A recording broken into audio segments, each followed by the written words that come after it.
अस्सलामु अलैकुम वरहमतुल्लाहि वबरकातुहू। नाज़रीन, इस्तक़बाल है फ़िक्र ख़बर स्टूडियो में। मैं रिज़वान अहमद नदवी मुल्की और आलमी अहम और ख़ास ख़बरों के साथ। तो नाज़रीन, बढ़ते हैं ख़बरों की तफ़सीलात की तरफ। गोवा में मुस्लिम तबक़े के जज्बात को मजरूह करने वाले सोशल मीडिया पोस्ट डाले गए हैं, जिसके बाद रियासत के कुछ हिस्सों में कशीदगी देखने को मिल रही है। कुछ नामालूम अशख़ास ने मुबैना तौर पर सोशल मीडिया पर काबिल एतराज़ पोस्ट किया था, जिससे मुस्लिम तबक़े के जज्बात को ठेस पहुँची। मुस्लिम तंजीमों ने इस सिलसिले में पंजी, मडगांव, पोंडा, मपसा वाक़े पुलिस थाने पहुंचकर शिकायत भी दर्ज कराई है।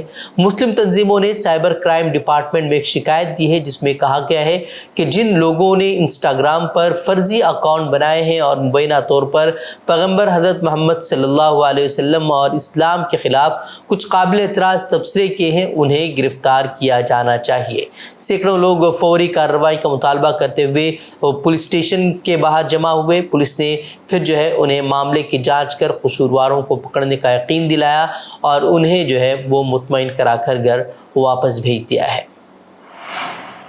कांग्रेस ने आज मोदी हुकूमत के ज़रिए पेश करदा न्यू एजुकेशन पॉलिसी को मुल्क और आइन के लिए ख़तरनाक बताते हुए उसकी खामियों को मीडिया के सामने रखा।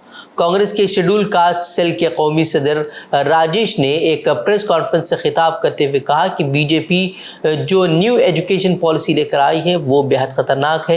पहले बच्चों को निसाब में मुल्क की तहरीक आज़ादी के बारे में पढ़ने को मिलता था, मुजाहिदीन आज़ादी के बारे में जानकारी दी जाती थी, लेकिन अब इस तारीख को ख़त्म करने की साजिश बीजेपी के ज़रिए हो रही है। न्यू एजुकेशन पॉलिसी इतनी खतरनाक है कि वहाँ पर सिलेबस का जो सिलेबस पहले हम लोगों को देश की स्वतंत्रता की लड़ाई के बारे में, इतिहास के बारे में जानकारी दिया करता था, हमारे स्वतंत्रता सेनानी कौन थे उसकी जानकारी मिला करती थी, आज उस इतिहास को खत्म करने का काम ये भारतीय जनता पार्टी की न्यू एजुकेशन पॉलिसी लेकर आई है। पूरे सिलेबस को सेफ्रेनाइज किया जा रहा है, उसका भगवाकरण किया जा रहा है।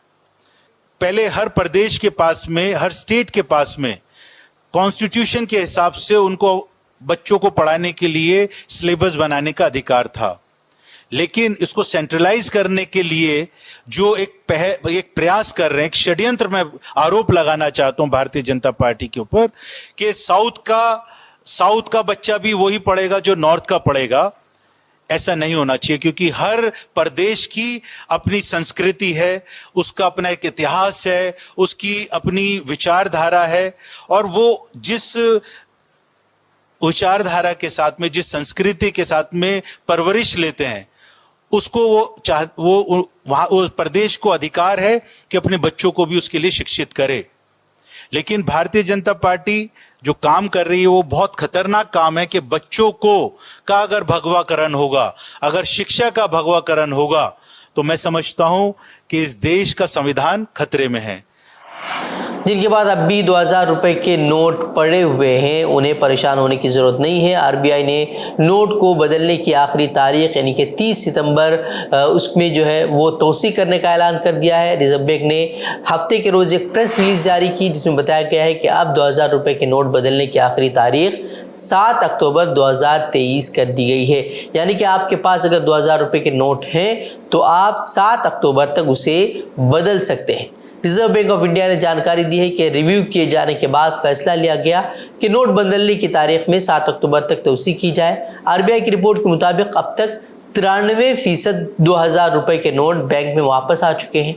वहीं 19 मई 2023 को आरबीआई ने 2000 रुपए के नोट को वापस लेने का ऐलान किया था। वैसे आरबीआई ने 7 अक्टूबर के बाद भी 2000 रुपए के नोट बदलने का एक रास्ता लोगों के लिए खुला रखा है। अगर 8 अक्टूबर को भी अगर किसी के पास 2000 रुपए के नोट मौजूद होंगे तो वो आरबीआई के 19 इलाकाई दफातर में जाकर वो नोट बदल सकते हैं। हालांकि एक बार में 20,000 रुपए से ज़्यादा के नोट नहीं बदले जा सकेंगे।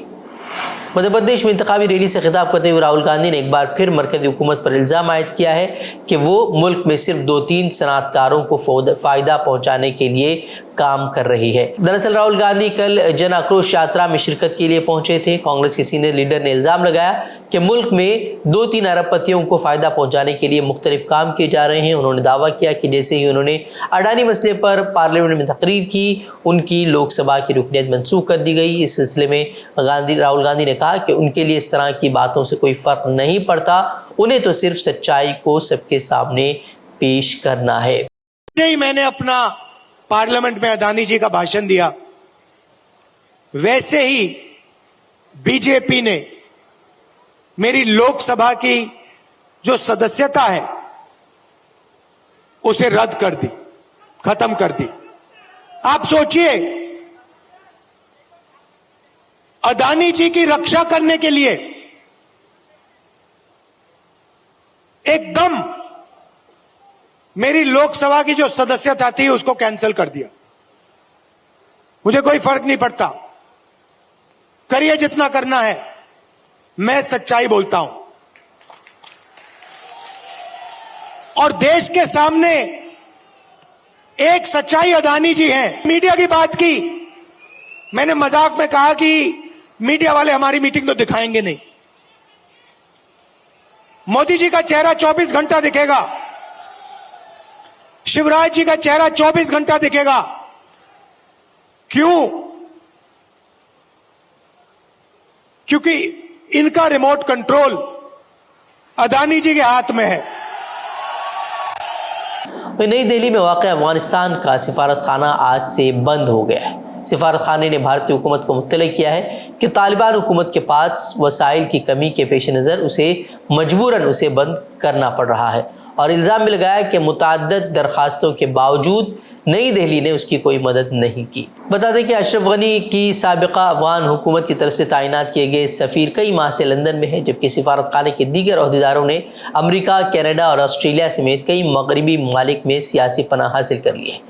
बता दें कि अफगानिस्तान की सिफारत खाने की तरफ से इस हफ्ते भारतीय वज़ारत ख़ारिजा को ख़त भेजा गया था, जिसमें इशारा दिया गया था कि सिफारत खाने को सितंबर के अवाखिर तक बंद कर दिया जाएगा। वहीं इस खत में बिलखुसूस इस बात का जिक्र किया गया था कि मुतअद्दिद दरखास्तों के बावजूद नई दिल्ली ने न तो किसी तरह का ताउन किया और न ही उन तकरीबन 3000 अफगान तलबा को वीज़े जारी करने में कोई मदद की, जिन्हें सन 2021 में भारत का सफ़र करना था। राजस्थान में वज़ीर आला अशोक गहलोत के मुकाबले में बीजेपी अब तक कोई लीडर नहीं ला सकी है। वसुंधरा राजे इस मामले में खुलकर बगावती तेवर दिखा रही हैं, जिसकी वजह से बीजेपी के लिए मज़ीद मुश्किलात बढ़ती जा रही हैं। इस वक्त आलम यह है कि इलेक्शन सर पर है, लेकिन पार्टी की कोई तैयारी नज़र नहीं आ रही। यहाँ तक कि उम्मीदवारों की स्क्रीनिंग के लिए पैनल तक तैयार नहीं किया गया है, जिस पर गुज़िश्ता दिनों में अमित शाह और जेपी नड्डा ने नाराज़गी भी जाहिर की थी। अब इत्तलात है कि उन दोनों लीडरों ने राजस्थान बीजेपी के तमाम अहम लीडरों को दिल्ली तलब कर लिया है। जिन लीडरों को दिल्ली बुलाया गया है उनमें साबिक़ वज़ीर आला वसुंधरा राजे, रियासती सदर सीपी जोशी, असम्बली में अपोजिशन लीडर राजेंद्र राठौड़, मरकज़ी वज़ीर गजेंद्र शेखावत और मरकज़ी वज़ीर अर्जुन राम मेघवाल के अलावा कुछ दीगर लीडर भी शामिल हैं।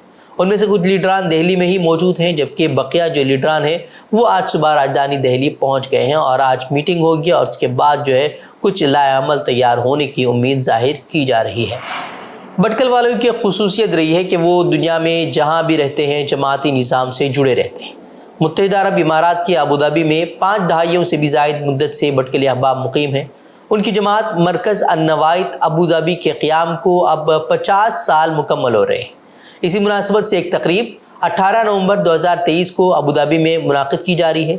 इस प्रोग्राम के इनेकाद से कबल जमात के ज़िम्मेदारान ने मुख्तलिफ प्रोग्रामों को तरतीब दिया है, जिनमें खून अतिया कैम्प, स्पोर्ट्स डे, तहरीरी और तकरीरी मुकाबले काबिल ज़िक्र हैं। तहरीरी और तकरीरी मुकाबलों के लिए जो उन्वान मुंतखब किया गया है वो है अहले भटकलचो जमाती निज़ाम अमची मिरास अमचो मुस्तकबिल। इस तहरीरी मुसाबक़े में दुनिया भर में मुकीम भटकल से ताल्लुक़ रखने वाले अहबाब जो है वो हिस्सा ले सकते हैं, जिसमें शिरकत के लिए न उम्र की क़ैद है और न ही जिन्स की कोई क़ैद है। और तहरीर उर्दू, अंग्रेज़ी और नवायती किसी भी एक ज़बान में 400 अल्फाज से कम पर मुश्तमिल होनी चाहिए, जिसे टाइपिंग के बाद PDF फॉर्मेट में जमा करना होगा। वह मुंतखब शुदा तहरीरों को 50 साला स्वेनर में भी शामिल किया जाएगा। वह तकरीरी मुकाबले में शिरकत के लिए उम्र जो है वो 15 साल से कम होनी चाहिए और उसकी वीडियो 3 मिनट पर मुश्तमिल होनी चाहिए और मुंतखब वीडियोस 50 साला तारीख़ी प्रोग्राम में दिखाई जाएंगी। वहीं फॉर्म जमा करने की आखिरी तारीख जो है वो 25 अक्टूबर तय की गई है। वहीं नताइज का ऐलान 50 साला तारीखी प्रोग्राम में किया जाएगा। इस ताल्लुक से मज़ीद तफसीलात आप जानना चाहते हैं तो फ़िक्र खबर के वेबसाइट पर चले जाएँ, वहाँ आपको मज़ीद मालूमात मिल जाएंगी। तो नाज़रीन, खबरें मज़ीद खबरों के लिए आप हमारे वेबसाइट www.fikrkhabar.com की तरफ रुख कर सकते हैं। वीडियोज़ के लिए हमारे YouTube चैनल को सब्सक्राइब करें। तो नाज़रीन, इजाज़त दें। अस्सलामु अलैकुम वरहमतुल्लाहि वबरकातुहू।